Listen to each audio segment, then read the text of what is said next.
Sorgerà dunque il nuovo comune denominato Castignero Nanto, nato dalla fusione dei due ambiti amministrativi. A decretarlo l'esito referendario della consultazione ufficiale tra i residenti avviata domenica, la conclusione di un lungo percorso il cui esito non era scontato, una vittoria netta allo spoglio dei voti che soddisfa i primi cittadini. Siamo soddisfatti sia per la percentuale di partecipazione al voto, che per Nanto è stato di un 46,38%, e sia dell'esito dei votanti. Abbiamo il 70% che ha votato per il sì e un 30%, 29%, per il no. Abbiamo pertanto come dati un 874 sì e un 365 no e un 10 fra schede bianche e nulle.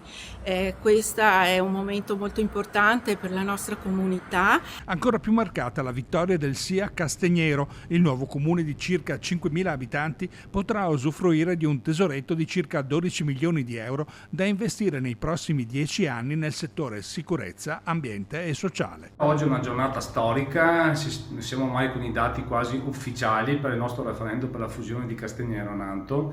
L'affluenza è stata buona, 38% a Castignero e 47% a Nanto, ma soprattutto ha vinto il sì, il 70% a Nanto e più dell'80% a Castignero.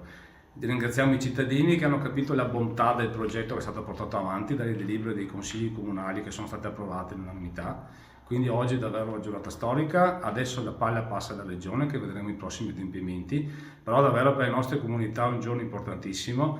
Oggi davvero possiamo dire che si apre un nuovo capitolo, si chiude una porta ma si apre un portone.